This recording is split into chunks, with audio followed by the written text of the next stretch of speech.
Bonjour à tous et bienvenue dans cette nouvelle vidéo d'analyse sur les crypto-monnaies. Vous l'avez constaté, la semaine dernière, il n'y a pas eu de vidéo d'analyse. La précédente remonte à 2 semaines. Il y a 2 semaines, on avait déjà vu que les crypto-monnaies allaient repartir dans un mouvement haussier. On avait eu cette fameuse avalanche haussière sur le support des 30 000 dollars sur le Bitcoin, cette avalanche haussière qu'on retrouvait sur plusieurs crypto-monnaies. Eh bien, aujourd'hui, on va voir ce qu'il s'est passé depuis 2 semaines. Et pour ça, on va commencer par prendre du recul sur le Bitcoin en unité de temps mensuelle. Ici, je vous ai mis l'indicateur de régression. Alors sur cet indicateur de régression, on a, comme toujours, vous avez l'habitude pour ceux qui regardent ces vidéos depuis un moment, la courbe en vert qui sert de support. Le prix du Bitcoin y a rebondi plusieurs fois ces dernières années. La courbe en rouge, c'est la courbe de résistance. Et en blanc, on a la valeur juste du Bitcoin, la valeur équitable du Bitcoin qui actuellement se situe aux alentours des 48 400 dollars environ. Je vous rappelle que dès qu'on est en dessous de la courbe blanche, on considère que le Bitcoin est sous-évalué par rapport à son historique de prix de ces 10-11 dernières années. Si le Bitcoin est au-dessus, ça veut dire qu'il est surévalué. Souvenez-vous, il y a maintenant quelques semaines, je vous avais dit que le Bitcoin se trouvait sous sa droite blanche. Il était aux alentours des 30 000, 35 000 dollars et qu'on était sur des bons niveaux pour en accumuler. On était en dessous de sa juste valeur. Depuis, le prix du Bitcoin en unité de temps mensuel, on le voit, il s'est retourné et se trouve actuellement aux alentours des 46 000 dollars. Donc finalement, il se trouve plus ou moins là où il devrait être sur sa juste valeur. Sa juste valeur est à 48 000, le Bitcoin est à 46 000, donc c'est sensiblement la même chose. On a ici le bottom qui est à 18 600 dollars, qui est encore une fois, pour le moment, il y a très peu de chances qu'on aille le voir. Alors, on n'est pas à l'abri que le Bitcoin rebondisse sur les 50 000 dollars, qu'il revienne chercher le bottom. Vous voyez, la droite de tendance, elle est montante, donc le bottom va logiquement monter. Donc, rechercher un bottom peut-être vers 25 000 dollars. On verra, même si encore une fois, comme je vous le dis depuis des semaines, ce n'est absolument pas le scénario que je privilégie. Et vous avez ici le top du Bitcoin, pareil, semaine après semaine, qui continue de monter et il se situe actuellement aux alentours des 126 000 dollars. Donc le Bitcoin, si on prend du recul, finalement, il est toujours en tendance haussière à très long terme. Alors ça, on l'observe évidemment aussi sur le graphique de l'Ether. Ici, vous avez l'Ethereum sur l'unité de temps mensuelle. On a une courbe sensiblement identique à celle du Bitcoin, très fortement exponentielle et l'Ether se trouve actuellement aux alentours des 3200 dollars environ, donc quasiment sur son plus haut, sur son ATH. Donc l'Ether, pareil, il continue à monter, à prendre plus de valeur finalement que le Bitcoin. Il performe vraiment beaucoup. Et là, pour le moment, encore une fois, dès qu'on prend du recul sur l'unité de temps mensuelle, absolument rien ne nous laisse penser qu'on aura un fort retracement.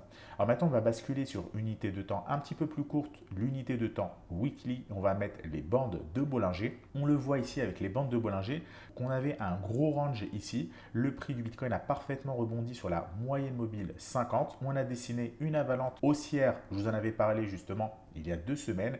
Et donc, depuis, le prix du Bitcoin ne fait que monter. On a eu une première semaine haussière, une seconde, une troisième, et là, on est en train d'en faire une quatrième. Donc, ça fait 4 semaines consécutives que le prix du Bitcoin ne cesse de monter. Alors évidemment, rien ne monte en ligne droite. À un moment donné, on aura un retracement, surtout au vu de la forte hausse qu'on a eue ces dernières semaines. Là, vous le voyez, la bande de Bollinger supérieure se situe à 60 000 dollars. On a également un fort niveau de résistance à 60 000 dollars. Donc, on va dire que c'est l'objectif ultime en unité de temps weekly, même si il est préférable pour ceux qui ont acheté à 30 000 dollars de commencer à prendre des bénéfices aux alentours des 48 000 à 52 000 dollars pour anticiper une résistance à 50 000 dollars. Évidemment, si vous avez acheté il y a un mois à 30 000 dollars, si vous vendez à 50 000, ça vous fait déjà une énorme plus-value. Il ne faut pas être trop cupide. À un moment donné, c'est aussi bien de savoir prendre partiellement ses bénéfices aux alentours des 50 000 dollars dans le cas où on a un retracement et que le prix du Bitcoin rebaisse à 40 000 dollars ou bien en dessous. Alors évidemment, pour ceux qui n'ont pas encore acheté du Bitcoin ou qui l'ont acheté à 40 000, 45 000 dollars, il faut comme toujours attendre des signaux d'achat pour rentrer. Là, on n'est absolument pas à l'abri d'une correction. En tout cas, à court terme, si on prend du recul, comme je vous l'ai dit, sur l'unité de temps mensuelle et ici sur l'unité de temps weekly, absolument rien ne nous laisse penser à un retournement. On est clairement en train de monter en ligne droite. On voit juste qu'on a une énorme zone ici de résistance où il faudra encore une fois faire attention. C'est la zone qui correspond au niveau des 50 000 dollars. On va maintenant basculer sur l'unité de temps daily. Donc sur l'unité de temps daily, on voit ici que depuis qu'on a eu l'avalanche haussière, le prix du Bitcoin ne cesse de monter. Alors aujourd'hui, je parle exclusivement du Bitcoin, ou quasiment que du Bitcoin, parce que la plupart des autres crypto-monnaies suivent le Bitcoin et ont une tendance similaire. Elles ont plus ou moins toutes pris beaucoup de valeur ces dernières semaines. Donc ici, on a eu l'avalanche haussière. Le prix du Bitcoin est monté, chercher la résistance des 42 000 $. Il a buté. Dessus, il a ici, vous le voyez, à nouveau dessiné une autre avalanche haussière et donc, un autre signal d'achat et le prix du Bitcoin est remonté. Là, le problème, c'est qu'on se trouve sur la borne haute des bandes de Bollinger, vous le voyez, donc on est clairement en zone de surchauffe. Ça peut encore continuer à pousser un petit peu, à 48 000, à 50 000, mais à un moment donné, il faudra faire attention, il faudra attendre une consolidation avant de se repositionner et si possible de commencer à prendre partiellement ses bénéfices parce qu'on a vraiment quand même pas mal poussé. Vous voyez que depuis le signal ici sur l'avalanche haussière, on a pris plus de 40% en l'espace de 3 semaines environ. C'est quand même pas mal. Donc idéalement, il faudrait attendre un retracement, par exemple aux alentours des 42 000, 41 000 $ pour se positionner si le prix descend maintenant. S'il ne descend pas, c'est pas grave. On attend qu'il aille chercher les 50 000 $ avant de reprendre position.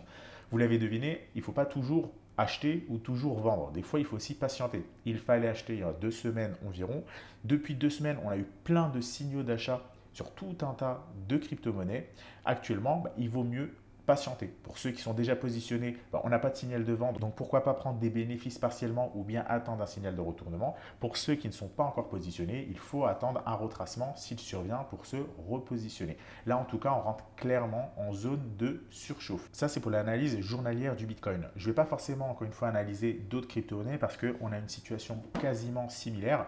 Aujourd'hui, dans cette vidéo, ce que j'aimerais vous montrer, c'est la performance qu'on a au sein de notre club privé. Je vois régulièrement des questions de ceux qui se demandent finalement quelle est la performance auquel vous pouvez vous attendre en nous rejoignant.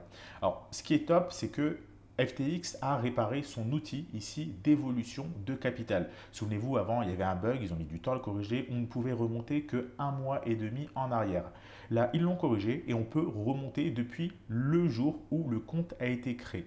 Donc ici, c'est le compte que j'utilise pour répliquer la performance du club privé dès qu'on vous envoie des signaux via notre système de trading automatique. Donc dès qu'on vous envoie un achat de Bitcoin, ça achète automatiquement. Dès qu'on vous envoie une vente d'Ether, ça vend automatiquement, etc., etc.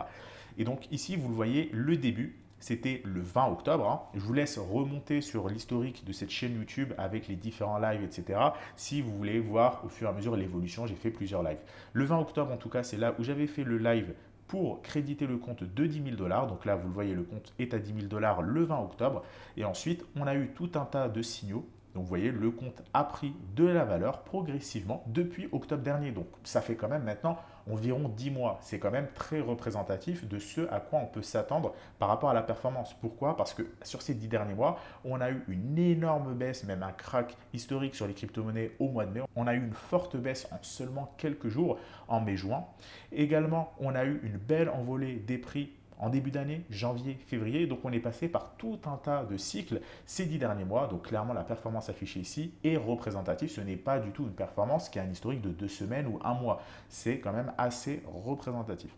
Ici, donc, le 20 octobre, on a crédité le compte de 10 000 $ et vous le voyez, le compte a pris de la valeur de façon plus ou moins linéaire. C'est quand même assez stable. On n'a pas d'énormes à-coups. Alors ici, vous le voyez, on a une forte baisse et ensuite une forte remontée. C'était juste une petite erreur de ma part. J'ai fait un retrait sur ce sous-compte. Je me suis trompé de sous-compte et automatiquement, le lendemain, j'ai remis exactement la même somme. Donc ça, c'est juste une baisse qu'il ne faut absolument pas prendre en compte. Et donc là, vous le voyez, tout au long de ces derniers mois, février, mars, avril, le portefeuille a pris en valeur et comme j'ai pu vous le dire, en mai, juin, juillet, on était majoritairement en stablecoin, donc le portefeuille n'a quasiment pas pris en valeur, mais surtout n'a pas perdu en valeur. Vous voyez ici, c'est complètement stable. Ici, on a une petite hausse, ensuite une baisse, c'est à nouveau complètement stable. Et là, depuis la fin juillet, eh bien, on a eu le signal d'achat, on a commencé à se repositionner. Vous voyez, le portefeuille se met à reprendre de la valeur. Alors ça, c'est un portefeuille que je réplique depuis la V1 qui date donc du 20 octobre 2020.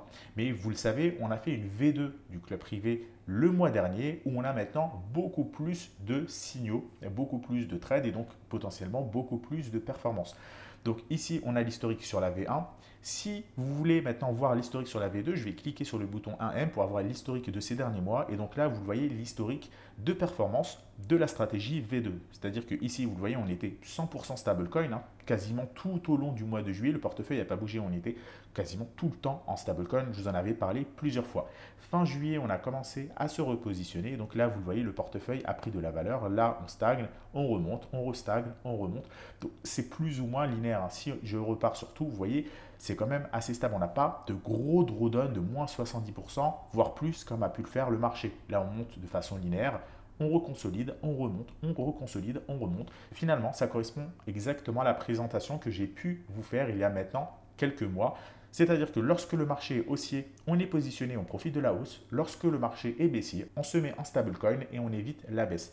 Alors attention tout de même, la performance qui s'affiche ici, en réalité, elle est plus élevée. Pareil, je vous en avais parlé dans un précédent live, il y avait un ordre d'achat sur le Bitcoin qui n'a pas été passé parce que sans faire exprès, j'ai déconnecté mon compte lorsque je vous l'ai présenté en live et j'ai oublié de le reconnecter ensuite. Donc l'ordre d'achat n'est pas passé, le Bitcoin a pris beaucoup de valeur et donc la performance affichée ici, en réalité, elle est même moins élevée que ce qu'elle aurait dû être. Donc, je vous laisse imaginer la performance de ces 10 derniers mois. Alors, évidemment, on a également les notifications qui vont avec. Là, vous le voyez, actuellement, on est positionné à 70% en Ether et 30% sur le Uni. Comme je vous l'avais dit, maintenant, nous sommes passés en V2. Donc, il y a beaucoup plus de trades. Vous voyez là, il y a eu un signal à midi, un à 2h12, un à 20h40 hier, à midi 20, etc., etc. Donc, il y a beaucoup plus de signaux pour tout simplement être plus réactif sur des cryptos qui vont prendre de la valeur et également être plus réactif lorsque le marché va se retourner. Donc là, vous le voyez, 70% Ether, 30% Uni. Ce matin, on était 30% Litecoin, 70% Ether.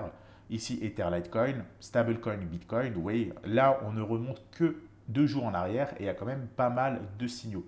Donc là, vous le voyez, il y a également du Solana, il y a du Link. On essaie vraiment de se positionner sur les crypto-monnaies qui vont prendre le plus de valeur dans les prochaines heures ou dans les prochains jours. Et si je remonte un petit peu plus, vous voyez, aux alentours de la fin juillet, mi-juillet, eh bien là, on voit qu'on s'était positionné sur le Bitcoin en partie et l'autre partie stablecoin. Et si on remonte, eh bien là, on voit que 26, 25, 24 juillet, eh bien, on était 100% stablecoin. Ça correspond à la période dont je vous avais parlé dans les vidéos et la période dont je vous ai parlé il y a quelques instants où tout simplement ici, vous le voyez, ça fait du surplace parce que le marché il était encore en tendance baissière. Donc voilà un petit peu pour les notifications. Voilà également par rapport à l'historique de performance. Donc pour ceux qui se posaient des questions, savoir quelle était la performance, etc. etc. Je vous rappelle également qu'on a une fact sheet où dessus vous allez avoir les performances de chaque mois et de chaque année. Vous allez pouvoir, si ça vous intéresse, la télécharger. Le lien se trouve comme d'habitude dans la description juste en dessous de cette vidéo. Également, si vous voulez rejoindre notre stratégie de trading automatique, vous pouvez le faire. Le lien se trouve également juste en dessous dans la description. Je vous rappelle le principe, il vous faut ouvrir un compte sur FTX. On n'accepte plus maintenant Binance. Avant, on acceptait Binance, mais maintenant, on fait tout sur FTX. Donc, il vous suffit d'ouvrir un compte sur FTX, de vous inscrire à notre système de trading automatique, de connecter votre compte dessus et automatiquement, dès qu'on va acheter et vendre, ça va répliquer la performance des signaux qu'on envoie, tout simplement. Et la performance, évidemment, que je vous présente ici, elle ne présage rien du futur. Ici, c'est la performance sur les 10 derniers mois. Sur les 10 prochains mois, ça peut être mieux, ça peut être moins bien ou ça peut être complètement identique. Pour le moment, la performance qui est affichée ici coïncide avec les performances que je vous avais annoncées en fin d'année dernière. Donc pour le moment, absolument pas de surprise, tout se passe comme il faut. Le lien se trouve dans la description si ça vous intéresse. J'espère en tout cas que cette vidéo d'analyse vous a plu. Vous avez maintenant peut-être une vision un petit peu plus détaillée de là où on se trouve sur le Bitcoin. Vous voyez qu'on est à sa juste valeur, même s'il est beaucoup monté, il y a encore de la place à long terme, mais à court terme, attention, on peut avoir un retracement. Comme je vous l'ai dit, le mieux, c'est évidemment de ne pas vous prendre la tête. Si vous êtes complètement débutant en trading et que vous ne savez pas à quel moment acheter ou revendre, eh bien, tout simplement, suivez notre stratégie. Vous le voyez, elle fonctionne, elle a fait ses preuves. Donc, ça vous donne une sérénité d'esprit quand même assez intéressante. Je vous remercie d'avoir suivi cette vidéo. Je vous souhaite à tous une excellente soirée et nous, on se retrouve mardi prochain pour une nouvelle vidéo d'analyse sur YouTube.